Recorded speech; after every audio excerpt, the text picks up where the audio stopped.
नमस्कार, मैं अंजना और आप देख रहे हैं यूपी न्यूज़ 9। आइए रुक करते हैं आज की बड़ी खबर पर। भारत और पाकिस्तान के बीच चल रहे तनाव ने एक और गंभीर मोड़ ले लिया है। शुक्रवार रात भारत ने पाकिस्तान द्वारा किए गए हमलों का मुंहतोड़ जवाब देते हुए उसकी सेना के 8 प्रमुख सैनिक ठिकानों पर सटीक और निर्णायक हमला किया।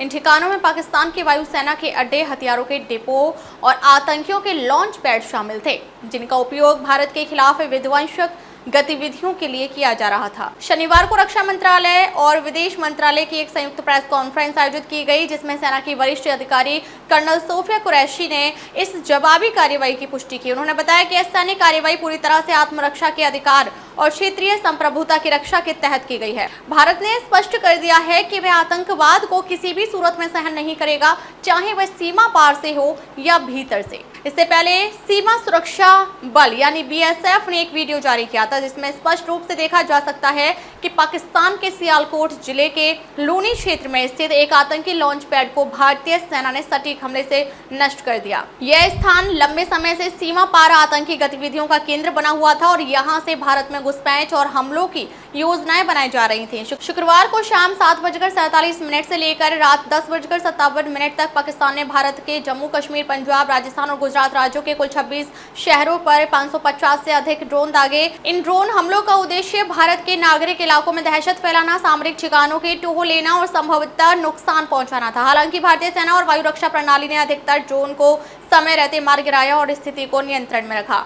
दुर्भाग्यवश शनिवार सुबह पाकिस्तान ने फिर से आक्रामक रुख अपनाते हुए जम्मू कश्मीर, पंजाब, राजस्थान, हरियाणा और गुजरात के कुछ हिस्सों में नए हमले किए।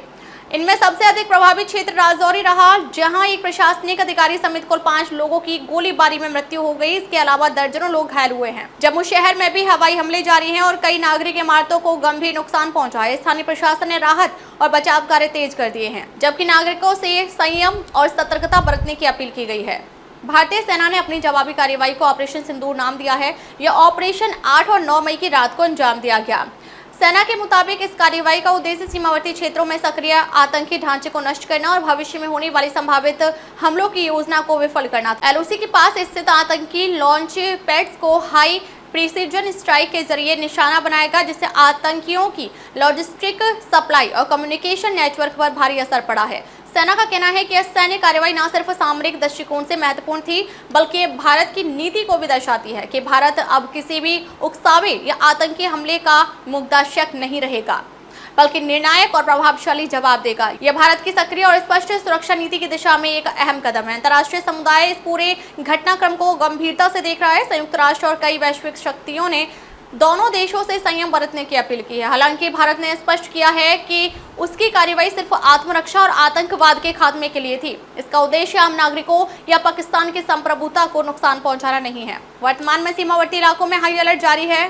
सेना और अर्धसैनिक बलों को पूरी तरह से मुस्तैद रहने के निर्देश दिए गए हैं। साथ ही नागरिकों से किसी भी अफवाह से बचने और आधिकारिक जानकारी पर भरोसा रखने को कहा गया है। यह घटना एक बार फिर इस बात की याद दिलाती है कि क्षेत्रीय शांति और स्थायित्व तब तक अधूरी कल्पना ही रहेगी, जब तक आतंकवाद को प्रायोजित करने वाली मानसिकता और ढांचे को पूरी तरह से खत्म नहीं किया जाता।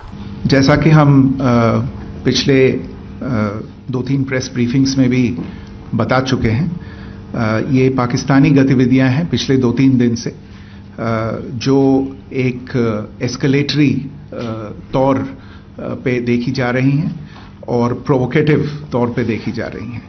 I've said on numerous earlier occasions, it is Pakistani actions that have constituted provocation and escalation. In response, and I repeat, in response, India has defended and reacted in a responsible and measured fashion to these provocations and these escalations by the Pakistani side.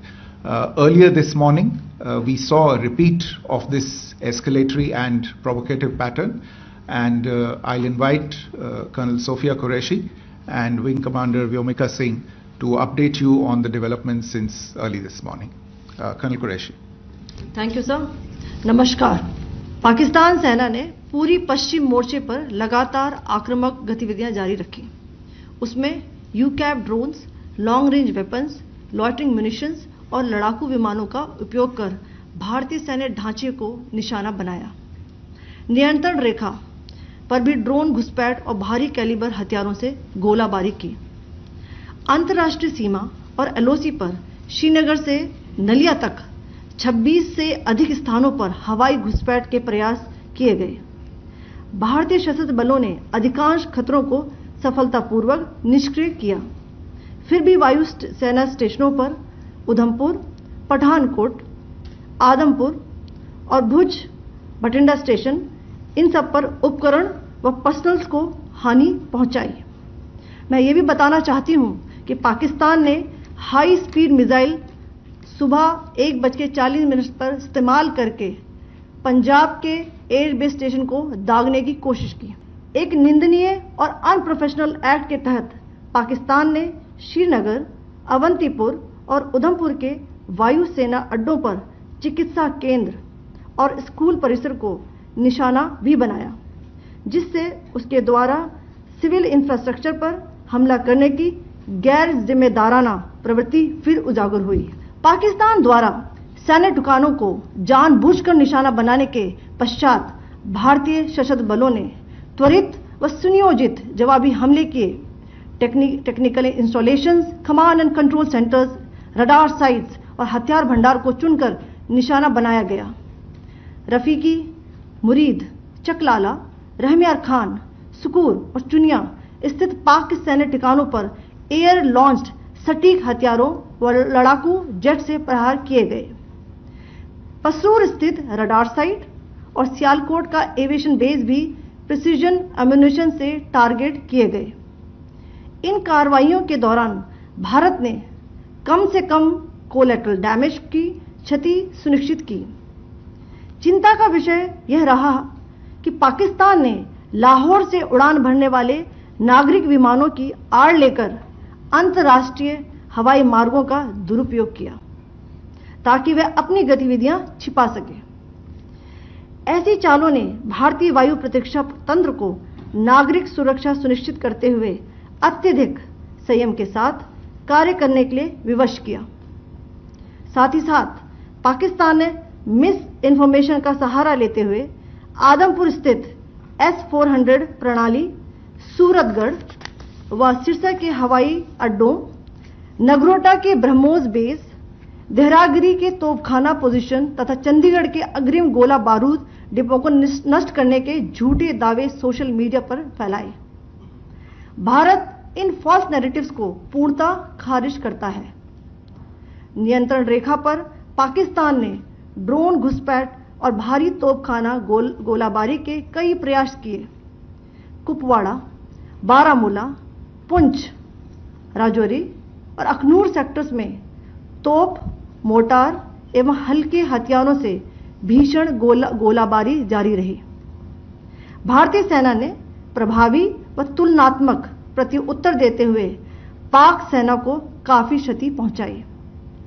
Pakistan सेना के अग्रिम क्षेत्रों में सैनिकों की deployment बढ़ती दिख रही है, जो स्थिति को और भड़काने की मंशा दर्शाती है। भारतीय सशस्त्र बल पूर्ण परिचालन तत्परता की स्थिति में हैं। अभी तक सभी शत्रुतापूर्ण कार्रवाइयों का प्रभावी ढंग से सामना कर उपयुक्त जवाब दिया गया है। भारतीय सशस्त्र बल दोहराते हैं कि वे तनाव वृद्धि नहीं चाहते, बशर्ते पाकिस्तान भी ऐसा ही व्यवहार करे।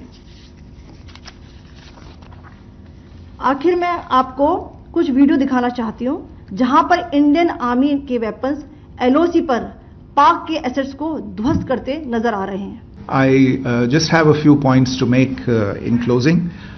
First of all, as you have seen, Pakistani claims about activities that they have undertaken continue to be heavy on lies, misinformation and propaganda. And on top of that, this is peddled by Pakistani state agencies. The claims that they have made about attacking and destroying various places, various military installations and facilities, as has been pointed out by my colleagues here this morning, are completely false. The claim about the Air Force station in Sirsa being destroyed, completely false, as you've seen.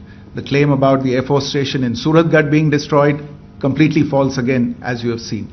There's a claim that has been made that the S-400 base at Adampur was destroyed, completely false, once again. Claims have been made about large sections of Indian critical infrastructure, power systems, cyber systems, etc. being attacked and destroyed, completely false. I would urge all of you and all those who watch this not to be misled by this tissue of lies that is being peddled by the Pakistani state for obvious purposes. The second point that I wanted to emphasize is that Pakistan continues with its execrable and wanton campaign of targeting civilians and civilian infrastructure, especially in the states of Jammu and Kashmir and Punjab. There is also on its part a consistent attempt to sow discord between communities in India. As I said, there has been a particular focus in its targeting of civilian infrastructure and the population in Jammu and Kashmir and Punjab. Earlier this morning, Pakistan shelled the town of Rajouri, killing the additional District Development Commissioner Shri Rajkumar Thappa, adding to the civilian casualties and the damage in that state. We have also observed overnight damage to property and injuries to civilians in Firozpur and Jalandhar, among other places. Finally, as I said, Pakistani officials also continue to make ludicrous claims about India firing missiles towards Sri Amritsar Sahib. As I said, these lame attempts to divide India are doomed to failure. We have also seen in some of the remarks that have been shown on television that the Pakistani army spokesman seems to take great joy at the fact that the Indian public should criticize the government of India with regard to various issues. It may be a surprise to Pakistan to see citizens criticizing their own government. That is the hallmark of an open and functioning democracy. Pakistan's unfamiliarity with that, again, should not be surprising. And finally, there is this yet again completely ludicrous claim that Indian missiles have hit Afghanistan. Totally frivolous allegation, and I only want to point out that Afghan people don't need to be reminded about which country it is that has on multiple occasions in just the last 1.5 years targeted civilian populations and civilian infrastructure in Afghanistan.